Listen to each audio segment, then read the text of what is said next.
Oi pessoal, tudo bem? Hoje eu tive uma conversa muito interessante com a Bárbara, que é geóloga e faz parte do projeto A Ponte. Um projeto muito interessante que tem uma revista digital e outras coisinhas mais. E nosso papo passou pela espeleologia, turismo sustentável, ética na profissão. Certamente você vai gostar bastante da nossa conversa. Sem mais delongas, fique aí com esse bom papo. Abração!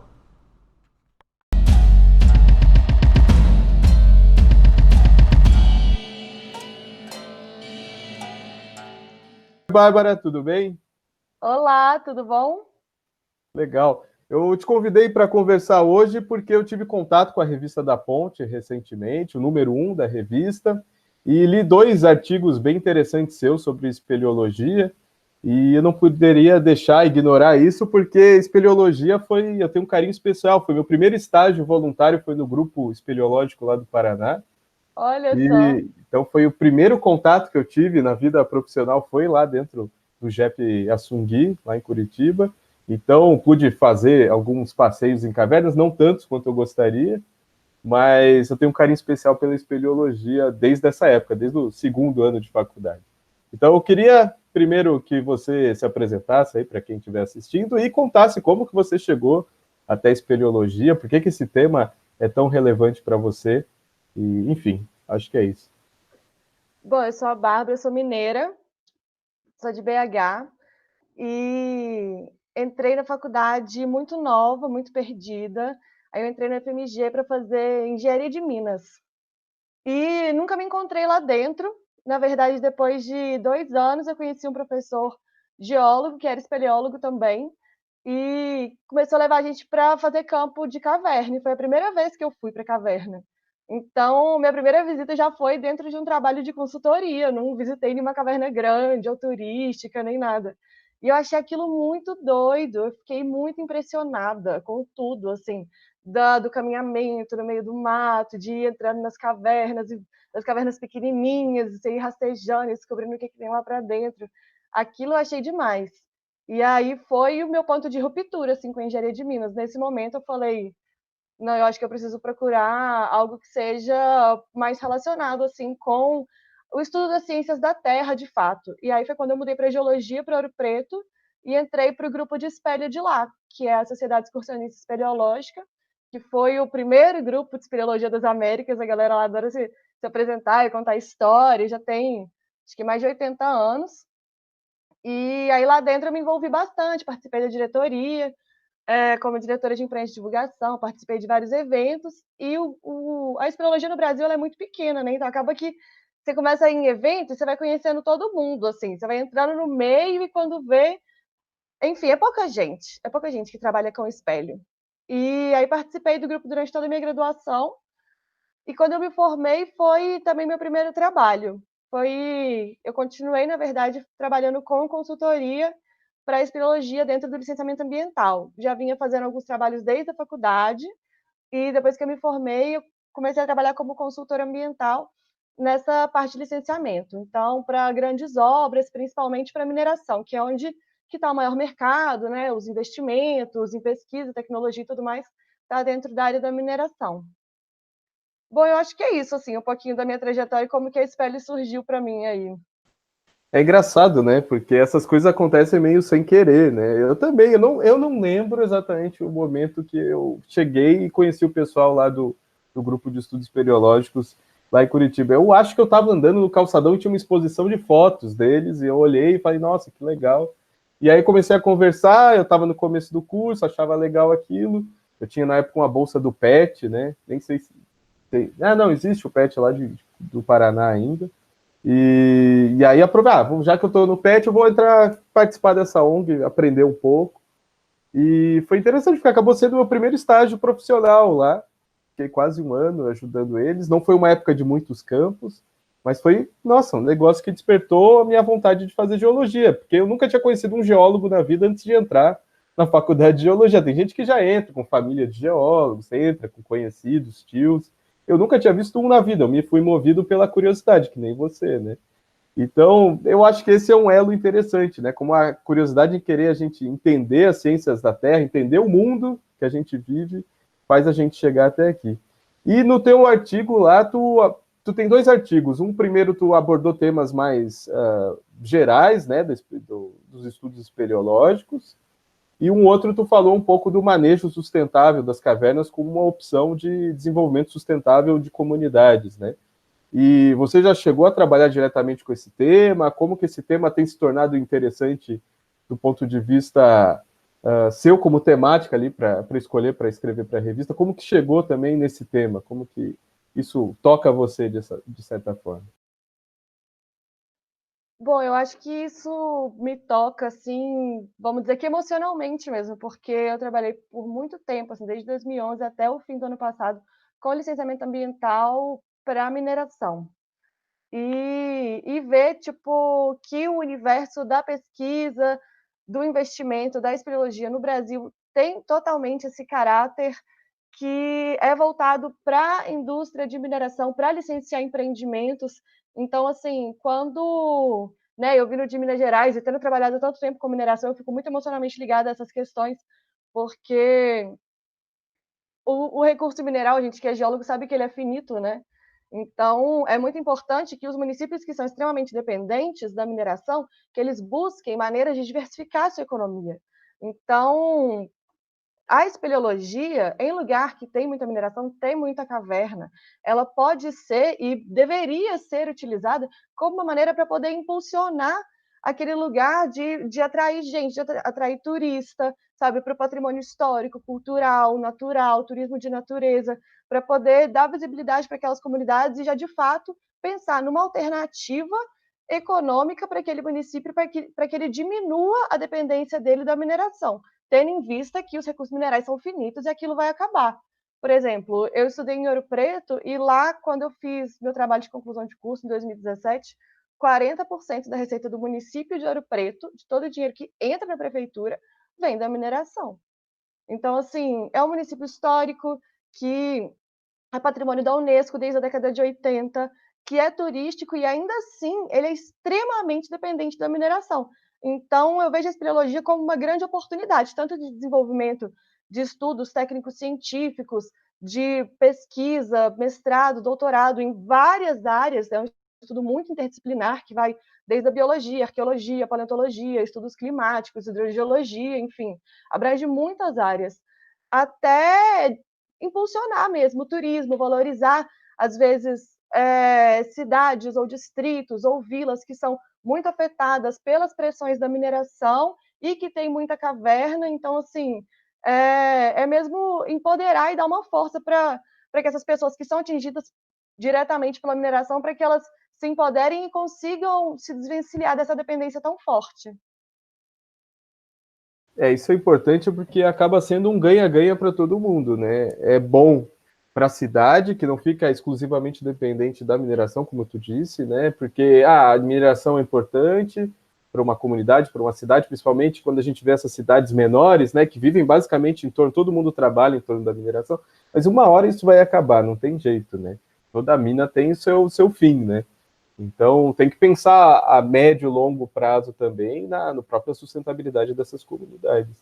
E é interessante também isso ver do ponto de vista até de quem faz a obra ali, abre a nova cava de mineração, porque durante muito tempo a gente via, principalmente proprietários menores de mineração, querendo esconder as cavernas. Eles não queriam que achassem cavernas ali, porque eles sabem que vão ter todo na verdade, não, isso pode ser usado, na verdade, como uma própria estratégia da empresa de mineração para trazer publicidade para ela, para mostrar que está fazendo atividades com impacto positivo para a comunidade, né?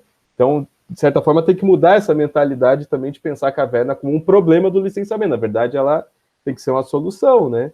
E isso prova para a gente que tem soluções, né, baseadas nas cavernas.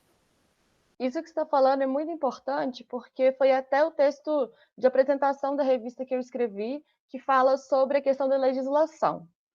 O Brasil é o único país do mundo, isso é muito curioso, em que as cavernas são protegidas pela Constituição Federal. E isso, na época da Constituição, foi um lobby dos espeleólogos que se organizaram e as cavernas elas eram protegidas, todas as cavernas, protegidas da mesma maneira pela Constituição. Então, o que, que acontecia? Os empreendimentos, eles viam exatamente isso que você colocou, as cavernas como um entrave ao desenvolvimento econômico.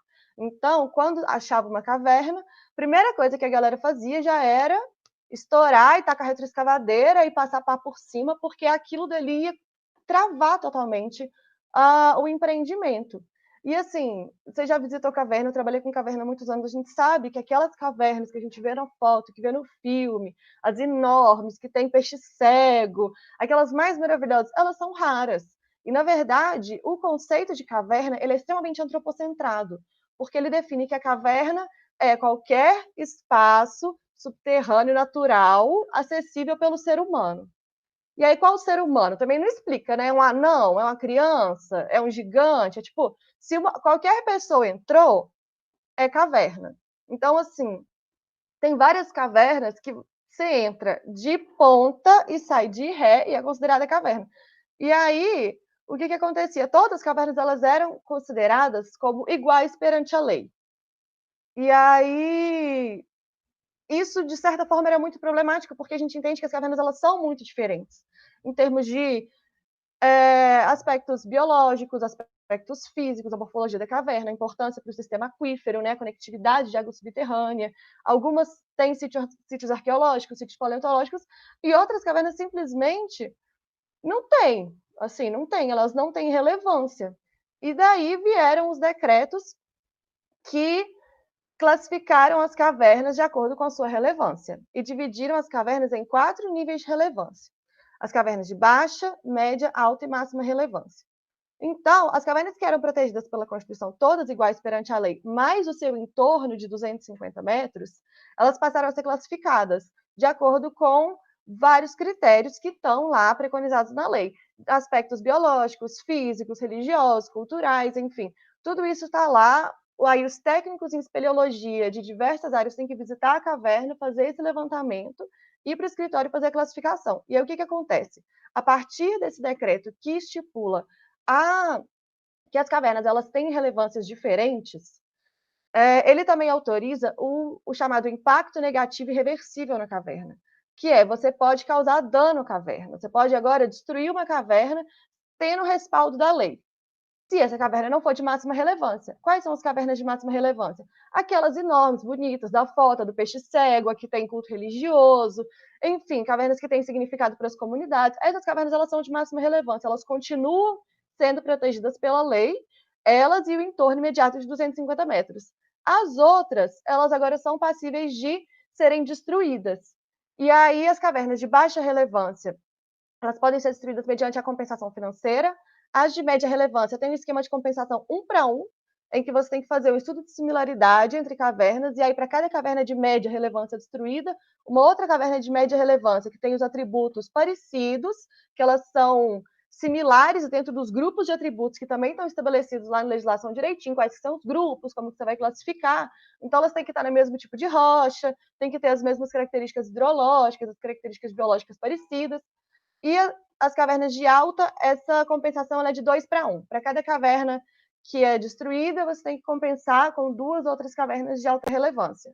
Então, a partir disso, as cavernas, na verdade, elas passaram a ser um atrativo para a mineração, para os empreendimentos que precisam de licenciar, porque em vez de simplesmente barrar o empreendimento, o licenciamento ele passa agora a permitir que os empreendimentos destruam as cavernas, salvando outras, pagando compensações ambientais e protegendo aquelas cavernas que são de fato importantes. Então, esse foi um passo muito importante que foi dado na legislação. E aí, o texto que eu abri lá, falando sobre, fazendo essa introdução rápida, né, sobre a legislação de caverna, eu digo que o Ministério de Minas e Energia já tem, acho que, um pouco mais de 2 meses, querendo revogar esses decretos federais, que são 6640 de 2008 e o 99556 de 1990, que trazem essa proteção das cavernas de relevância máxima. Então, o que o Ministério de Minas e Energia está fazendo? Aproveitando a pandemia para poder passar a boiada e autorizar danos em cavernas de relevância máxima. Nossa, é impressionante, né? Porque quando você acha que a coisa está se consolidando, se acostuma com a mudança na legislação ambiental, eles parecem que sempre estão buscando um jeito de achar mais lacunas e mais lacunas para ir apagando cada vez mais coisas da legislação ambiental, né? Esses últimos 2 anos aí tem sido incrível, né? Qualquer oportunidade, o pessoal está vendo, e o pessoal transformou de uma forma nefasta aí a oportunidade que eles viram que é a pandemia, que é um horror, né? Enquanto deveriam estar trabalhando para diminuir, né, as consequências da pandemia, estão se aproveitando para alterar a lei para benefícios próprios, né? Benefícios de um pequeno grupo, né? E com isso se perde toda a riqueza, todo o registro histórico aí, e cultural, e histórico natural, né, geológico aí da presente das cavernas. Fora a questão de biodiversidade. Meu primeiro contato com caverna foi com um biólogo, que foi lá fazer o inventário de fauna dos morceguinhos à noite, final de tarde, né, pegando os bichinhos, medindo. E quanta coisa a gente deixa de aprender, quanta coisa a gente deixa de conhecer, e quanta história de comunidades se perdem que conheciam ali em cavernas, etc. E tal. É complicado, né? É um tema realmente para a gente debater até com calma e com cautela, porque a gente acaba ficando emocional, né? Nesse sentido, porque é um tema pesado e complicado.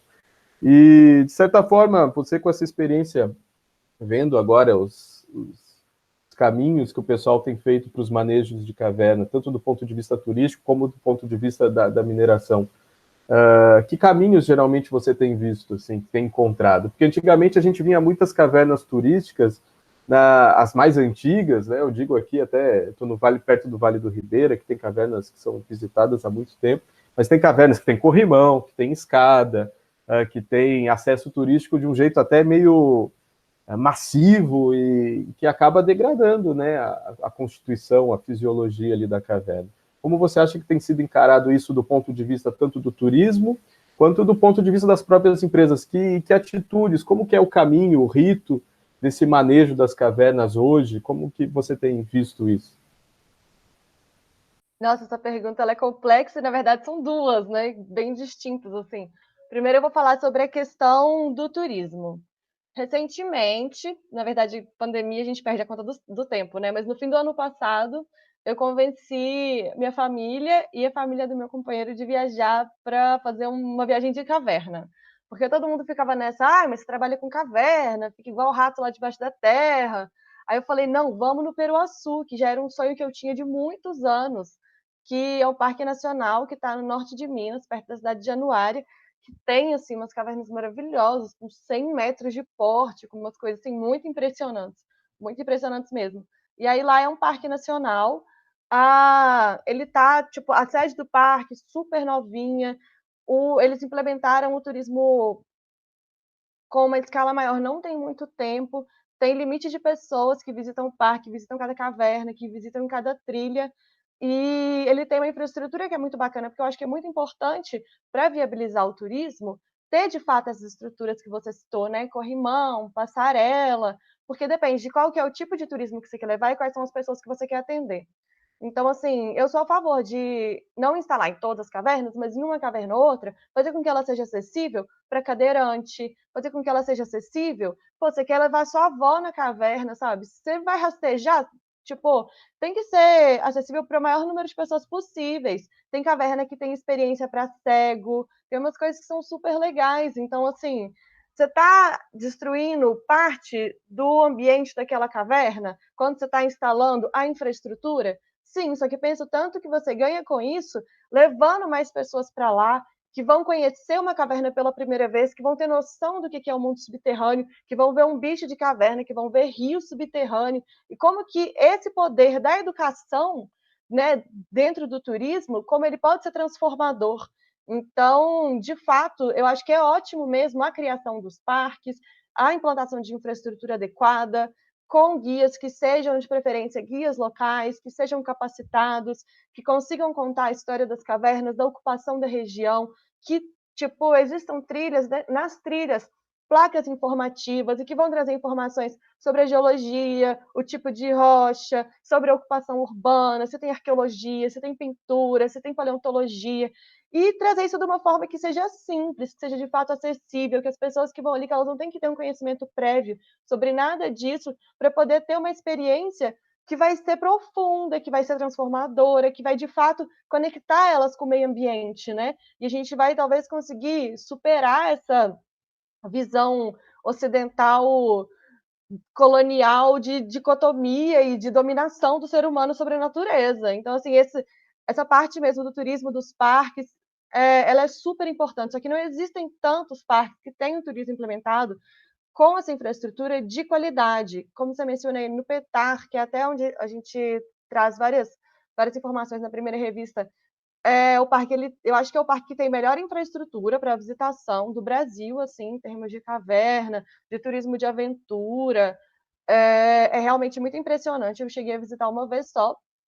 A concentração de caverna grande, de caverna com água ativa, é muito impressionante. E, por exemplo, lá no Peruaçu eu fui, tá maravilhoso. E nessa viagem que eu fui no Peruaçu, eu tive a oportunidade de visitar um parque estadual e um parque municipal. O Parque Estadual de Terra Ronca, em Goiás, e o Parque Municipal da Lagoa Azul, no oeste da Bahia. E é muito interessante ver como a discrepância da organização dos parques e do oferecimento da infraestrutura, da capacitação dos guias, de como é que varia muito isso de lugar para lugar e de esfera administrativa também. Lá em Terra Ronca, eu passei bem rapidamente, não pude visitar todas as cavernas, porque o tempo de férias é curto, infelizmente. E lá é uma loucura, assim, a infraestrutura ela já está bem deteriorada, já era mais antiga, tinha tipo poucas vias já demarcadas dentro da caverna, não tinha estrutura de segurança praticamente nenhuma nas trilhas. Você chegava em cima do maciço, na beira do penhasco de 80 metros, o guia falava, pode ir aí você chegava, tipo, um vão, né? Pode ir aí, só não cai. E até mesmo questão tipo de cobrança, de acesso, de quem que controla a área, isso é muito distinto, não tem muito uma regulamentação que se aplica para todos os parques. E a segunda pergunta em relação às mineradoras, como que elas estão fazendo com essa questão de caverna, tem dentro da legislação sobre a questão das compensações, existia até pouco tempo atrás a possibilidade de você compensar fazendo outros tipos de compensação, que não era essa similaridade baseada de um para um das cavernas que são parecidas na mesma litologia e tudo mais que eu já falei. Então, você poderia, por exemplo, destruir, sei lá, 15 cavernas, criando um parque, uma RPPN, um parque nacional, protegendo uma outra caverna em outra litologia que é muito relevante. Então, assim, existia esse tipo de negociação mais aberto. Então, várias florestas e parques RPPNs foram criadas pelas minerações como forma de compensação ambiental. A floresta de Carajás, por exemplo, lá no Pará, ela é uma compensação ambiental da Vale, né? Uma grande área extensa protegida de mata amazônica por via de compensação ambiental.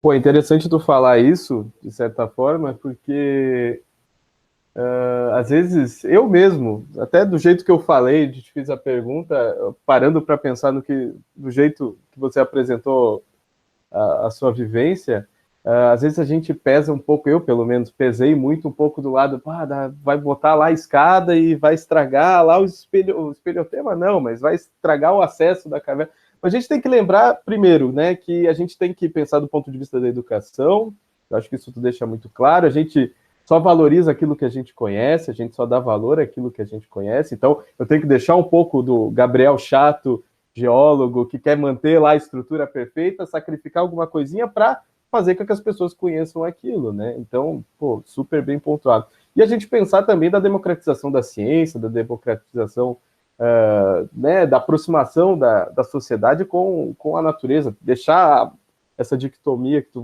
falou mesmo, da natureza selvagem e né, como se fossem coisas muito distantes, e na verdade não, a gente depende da natureza e a gente está ligado diretamente a ela, é uma questão sistêmica, né? E tu trabalha também um pouco com hidrogeologia, né? Então, pô, quando você pensa em cavernas, você está pensando em todo um complexo de aquíferos cársticos, está dependendo de reservatórios. Então, isso também faz parte do aprendizado que você tira de cavernas, né? Isso nos puxa a questões éticas até da nossa profissão como geólogo, não só do ponto de vista do geólogo que vai lá trabalhar em pró-mineração de uma determinada área, mas também do geólogo da conservação, porque a gente tem que atrair as pessoas para essas áreas. E como que você vê essa relação entre os parques, entre o manejo de cavernas, entre o turismo sustentável e as pessoas? Você acha que ainda falta muita coisa a ser conquistada? Tu acha que a academia continua ainda muito distante da sociedade, como sinceramente ainda parece? Nossa, muito distante, isolada nessa torre de marfim, cercada por um fosso cheio de jacaré. É muito difícil, assim, ainda mais dentro da geologia. Velho, toda vez eu, né, sou de Minas, morei lá há muito tempo, fiz geologia e, pô, o mercado de mineração em Minas Gerais ainda é muito grande, historicamente é muito grande, tradicionalmente, eu me formei em Ouro Preto, então minha formação foi toda voltada para exploração, para exploração de mineral metálico, é bem específico, assim. E aí, quando eu saí de lá, hoje eu estou morando no Rio, eu vim para cá e aqui não vim para trabalhar remoto, né? Então não tenho nenhum contato com ninguém da minha área. E todo mundo que eu conhecia falava, pô, eu trabalho com caverna, eu sou geóloga, galera, tipo, velho, o que você faz? Tipo, eu nunca nem tinha ouvido falar de geologia, nunca nem tinha ouvido falar de caverna, porque a gente, dentro da geologia, eu digo isso principalmente da geologia, porque outros cursos de geociência são mais abertos, estão mais ligados com a comunidade. Geografia tem uma formação de licenciatura, o pessoal da oceanografia tem vários trabalhos sociais, e a geologia parece que existe uma intenção dentro da academia de criar um profissional que ele é alienado das questões sociais e que ele é extremamente técnico para que ele esteja formado para trabalhar dentro da indústria e não questionar nada, não questionar o funcionamento de nada, não questionar o sistema produtivo, né, de produção e de reprodução de vida. Então, é um processo de formação que, ao mesmo tempo, ele é muito forte, muito específico e ele é bem alienante também, porque parece que ele traz as ciências exatas e, tipo, eu estudei geologia em Ouro Preto dentro da escola de engenharia, né, engenharia geológica, então como se os conhecimentos exatos eles fossem os melhores e os conhecimentos absolutos, isso em detrimento das outras ciências, em detrimento das ciências sociais, em detrimento de, enfim, dos estudos mesmo que vão relacionar as pessoas num modelo de barragem na aula. Nunca tinha uma cidade, uma pessoa, era sempre um estudo técnico. Então é muito deixado de lado mesmo. E a gente é treinado para conversar só com os nossos pares, né? Então eu adorava as festinhas de geólogo da faculdade, porque a gente podia falar geologia solto, que todo mundo ia entender. E aí é isso, a gente tem o nosso próprio vocabulário, a gente se comunica por jargões. Não existe. Uma amiga minha me perguntou recentemente, eu queria saber um pouco de geologia, eu queria saber qual que é a pedra que eu escalo. Como é que eu sei? Onde que eu acho um conhecimento básico? Eu falei, velho, eu tenho livro infantil, eu tenho livro de calouro, tipo, não tem nada intermediário. Na geologia, eu sinto que, pelo menos os cursos que eu conheço, as pessoas que eu conheço do Brasil, não existe um grande esforço na divulgação, em alcançar as pessoas que estão fora da academia, em traduzir o geologuês, em não usar os jargões, em trazer uma análise crítica, sistêmica, em, de fato, aproximar o diálogo, porque eu vejo que as geociências elas estão em tudo. A gente é animal que está no planeta, o planeta está vivo. Então, assim, talvez a gente está aqui no Brasil longe de vulcão, de terremoto, de tsunami, esquece que o planeta está vivo e acha que consegue dominar o planeta. E isso é muita ingenuidade. Então, assim, a geociência ela está presente na vida de todo mundo o tempo todo, seja da água que você bebe, seja os recursos minerais que estão em tudo. Então, assim, a gente tem uma dificuldade muito grande de sair da academia e, de fato, conseguir trazer essas questões da ciência, das geociências, da geologia, para um vocabulário que ele seja acessível, que as pessoas consigam, de fato, entender qual que é a relação macroeconômica, qual que é a circulação de bens no mundo, o que que, se ela sair para comprar pão na padaria, tipo, de onde que veio essa farinha de trigo, sabe? Qual que foi o adubo? Tudo isso está relacionado a questões de geociências. E a gente às vezes fica muito preso, né, numa visão muito tecnicista e muito academicista e não consegue falar para fora dos nossos pares. Então, assim, eu acho que o caminho é muito longo ainda para ser trilhado, para a gente romper esses muros da academia e conseguir, de fato, fazer um trabalho de geologia com um viés mais extensionista mesmo. Pois é, né, cara? Isso é tão complicado, porque ao mesmo tempo que as geociências, não só a geologia, mas se falar da geologia, para ser mais específico, ela está tão presente na nossa vida e a gente aprende a ler isso depois que começa a estudar, mas por que a gente só aprende a ler a geologia e a geociência depois que entra numa faculdade? Isso deveria estar lá atrás, né? Isso está ligado com tudo que a gente faz, né? É sistêmico mesmo. É tão sistêmico que é difícil de falar para as pessoas, porque tudo está conectado. E chega uma hora que tudo está conectado que você parece um cara chato que está fazendo malabarismo com informação. Não é, né? É que as coisas realmente se conectam e isso nos traz a consciência do impacto que a gente tem nas nossas escolhas, né? Às vezes a gente não quer saber como é feita aquela comida que a gente come para não se sentir mal. E aí essa consciência, cara, você pode comer o que você quiser, só tenha consciência de que aquilo tem o seu impacto, né? Não, se você vai comer ou não, não é problema meu, mas ter essa consciência de que nossos atos têm consequências é fundamental. E aí volta com aquelas questões todas de ética profissional, que, né, a gente...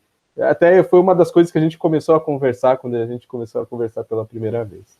E eu acho que, até puxando esse papo da ética, dessa relação entre ciência e sociedade, eu queria fechar aqui a nossa conversa para não ficar tão extensa, principalmente falando do projeto de vocês, da Ponte, né? E agora está saindo a segunda revista. Eu queria que você contasse como surgiu, qual que é o ideal por trás dele e o que está vindo por aí. Nossa, eu fico até emocionada para falar da Ponte, assim, falar bem a verdade.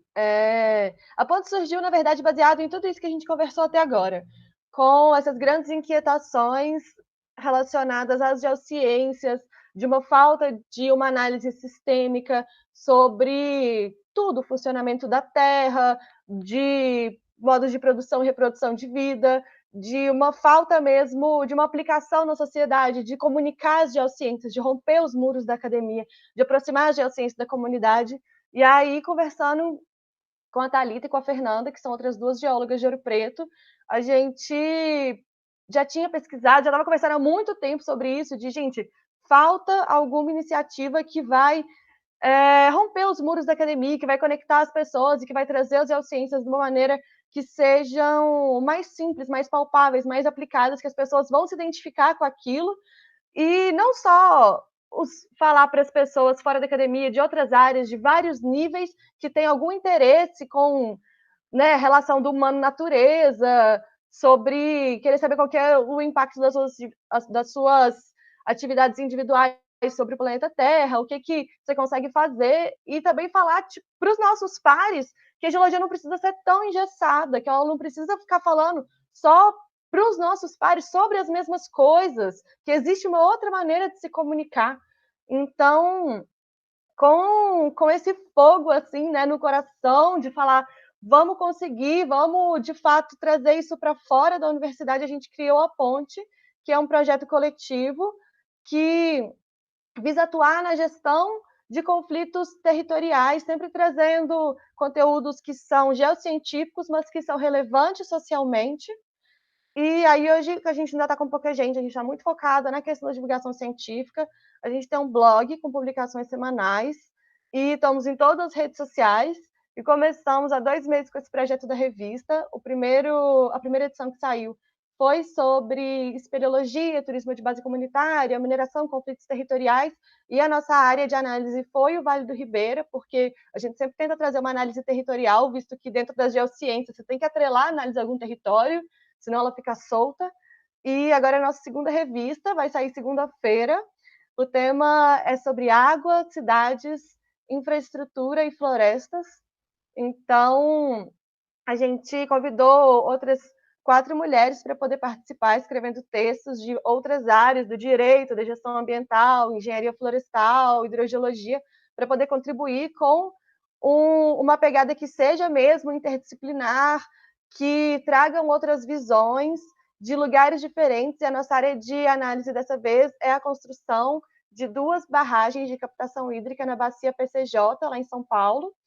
E aí a gente tenta sempre trazer um questionamento sobre o que é colocado já talvez como certo pelos empreendimentos e pela mídia hegemônica, e falar, será que essa é mesmo a melhor solução? Será que esse é mesmo o melhor caminho a ser seguido? E trazendo também outras cosmovisões, enfim, outras maneiras de se analisar o mesmo problema. Então, acho que é isso, o projeto está começando ainda, temos muita coisa pela frente, e acho que é isso, assim, quem quiser saber mais, a gente tem um site, tem todas as redes sociais, é isso. Tá, eu vou deixar todos os links aqui embaixo, tanto da revista 1 quanto da 2, né? Lembrando que se você estiver vendo essa conversa no futuro, né, tipo o Exterminador do Futuro, a gente gravou essa conversa num sábado, hoje é o dia 29, é isso? 29 de agosto, a revista sai agora na segunda-feira, que é dia... Eu vou ter que olhar aqui no calendário. 31 de agosto. 31 de agosto. Então, se você está vendo isso no futuro, certamente a revista já saiu, você já pode baixar ela aí no link que está aqui embaixo. e depois no final tu também deixa aí pode comentar os links certinho. Eu acho que é isso, eu acho que nem tem o que discutir, nada mais legal do que ver alguém empolgado com o que faz, eu acho que é isso que faz a gente mover, a gente é um pouco carente dessa divulgação científica com impacto socioambiental, né, que visa um impacto socioambiental, que não esquece a vertente humana, a gente está muito acostumado com uma divulgação científica na internet, nas mídias, de pegar aquela hard science, aquela ciência dura, básica, e tentar explicar como se aquilo fosse muito legal, muito interessante, e é realmente, mas sem uma aplicação social concreta, né? Então, de certa forma, a gente ainda não rompe com aquela estrutura de sala de aula, de ter aulas de matemática e o aluno sair sem saber para que vai usar aquilo.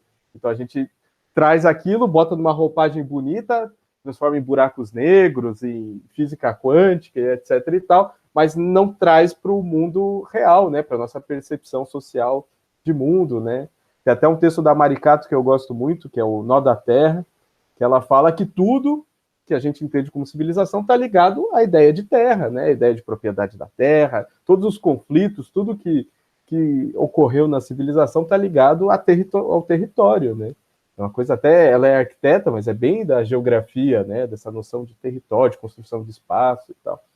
Enfim, esse é outro assunto, eu vou divagando e vou embora, né? Mas é legal ver isso porque as geociências, elas não deveriam estar tão distantes, né? Elas não deveriam ser tão abstratas, elas fazem parte do nosso dia a dia, desde a hora que você acorda até a hora que você dorme, inclusive quando você está dormindo, porque você não está levitando, né? Você sempre está preso à terra. Então tá, obrigado, Bárbara. Deixo aí uma palavra final para você, até para deixar os links aí, é bom. Eu vou deixar escrito embaixo, mas não custa nada você reforçar eles.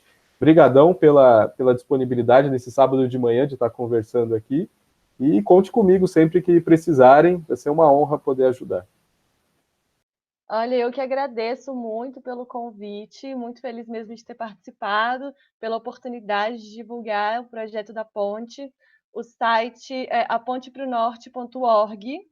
A gente tem o Linktree também, linktree/a_ponte. Lá tem todos os links, todas as redes sociais, tem a revista, então fica fácil de achar tudo. E é isso, muito obrigada aí pela força, pela parceria. Estamos juntos nessa, bora construir aí umas geociências voltadas para a sociedade com impacto socioambiental, que sejam de fato, que tragam uma análise sistêmica do mundo, para que a gente consiga romper, né, essa dicotomia ser humano-natureza e construir um lugar melhor. É isso aí. Obrigadão. Eu dou tchau aqui para todo mundo, eu vou desligar a gravação, mas fica aí, Bárbara, que a gente termina de falar. Tchau, tchau e obrigado.